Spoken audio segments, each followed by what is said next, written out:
There's a man by the name of Captain William Swenson who recently was awarded the Congressional Medal of Honor for his actions on September 8th, 2009.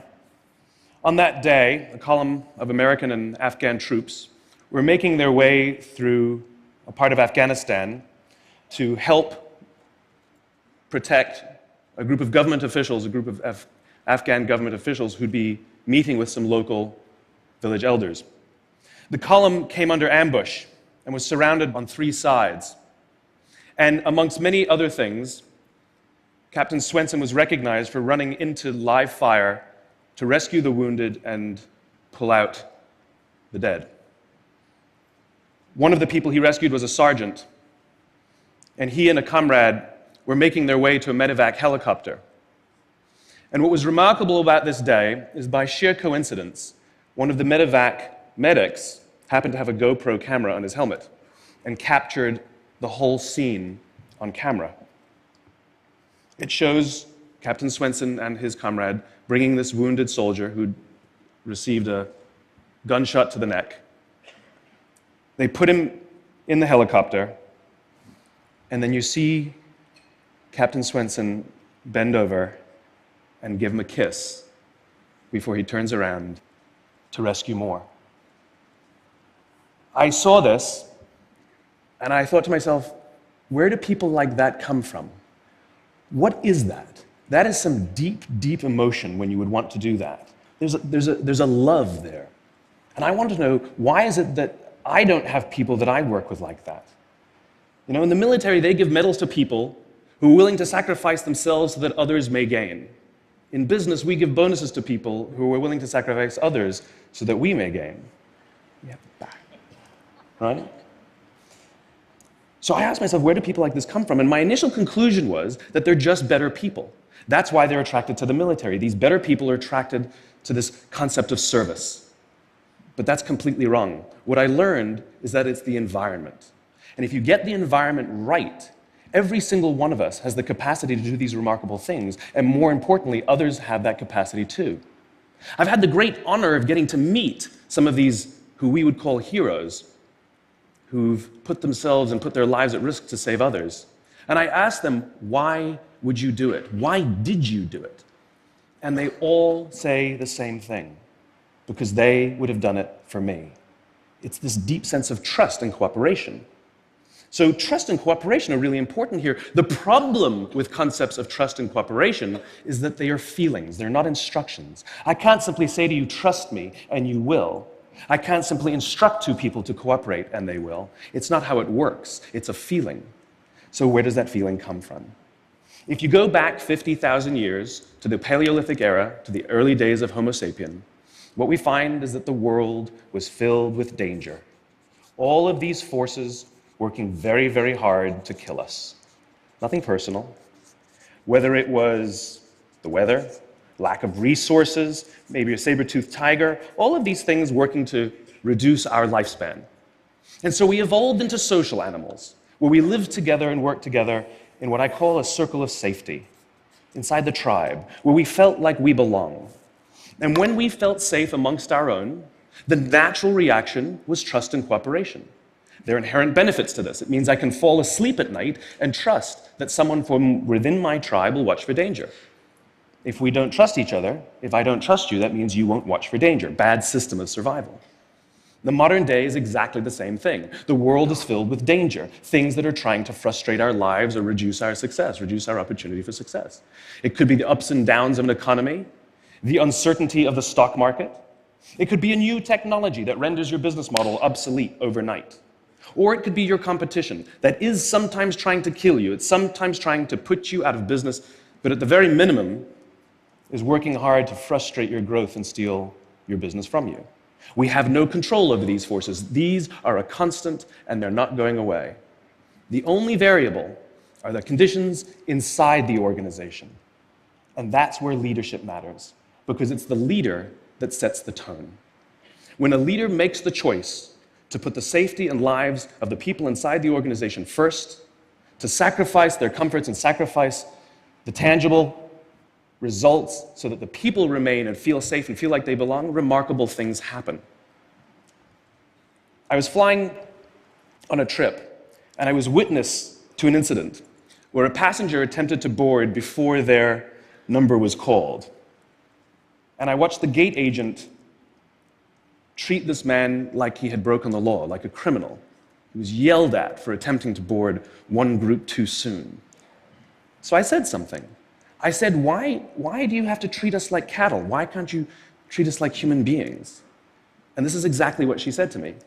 She said, "Sir, if I don't follow the rules, I could get in trouble or lose my job." All she was telling me is that she doesn't feel safe. All she was telling me is that she doesn't trust her leaders. The reason we like flying Southwest Airlines is not because they necessarily hire better people, it's because they don't fear their leaders. You see, if the conditions are wrong, we're forced to expend our own time and energy to protect ourselves from each other. And that inherently weakens the organization. When we feel safe inside the organization, we will naturally combine our talents and our strengths and work tirelessly to face the dangers outside and seize the opportunities. The closest analogy I can give to what a great leader is, it's like being a parent. If you think about what being a great parent is, what do you want? What makes a great parent? We want to give our child opportunities, education, discipline them when necessary, all so that they can grow up and achieve more than we could for ourselves. Great leaders want exactly the same thing. They want to provide their people opportunity, education, discipline when necessary, build their self-confidence, give them the opportunity to try and fail, all so that they could achieve more than we could ever imagine for ourselves. Charlie Kim, who's the CEO of a company called NextJump in New York City, a tech company, he makes the point that if you had hard times in your family, would you ever consider laying off one of your children? We would never do it. Then why do we consider laying off people inside our organization? Charlie implemented a policy of lifetime employment. If you get a job at NextJump, you cannot get fired for performance issues. In fact, if you have issues, they will coach you and they will give you support, just like we would with one of our children who happens to come home with a C from school. It's the complete opposite. This is the reason so many people have such a visceral hatred, sort of anger at some of these banking CEOs with their disproportionate salaries and bonus structures. It's not the numbers. It's that they have violated the very definition of leadership. They have violated this deep-seated social contract. We know that they allowed their people to be sacrificed so that they could protect their own interests. Or worse, they sacrificed their people to protect their own interests. This is what so offends us, not the numbers. Would anybody be offended if we gave a $150 million bonus to Gandhi? How about a $250 million bonus to Mother Teresa? Do we have an issue with that? None at all. None at all. Great leaders would never sacrifice the people to save the numbers. They would sooner sacrifice the numbers to save the people. Bob Chapman, who runs a large manufacturing company in the Midwest called Barry Waymiller, in 2008, he was hit very hard by the recession, and they lost 30% of their orders overnight. Now, in a large manufacturing company, this is a big deal, and they could no longer afford their labor pool. They needed to save $10 million. So, like so many companies today, the board got together and discussed layoffs. And Bob refused. You see, Bob doesn't believe in head counts. Bob believes in heart counts. And it's much more difficult to simply reduce the heart count. And so they came up with a furlough program. Every employee, from secretary to CEO, was required to take 4 weeks of unpaid vacation. They could take it any time they wanted, and they did not have to take it consecutively. But it was how Bob announced the program that mattered so much.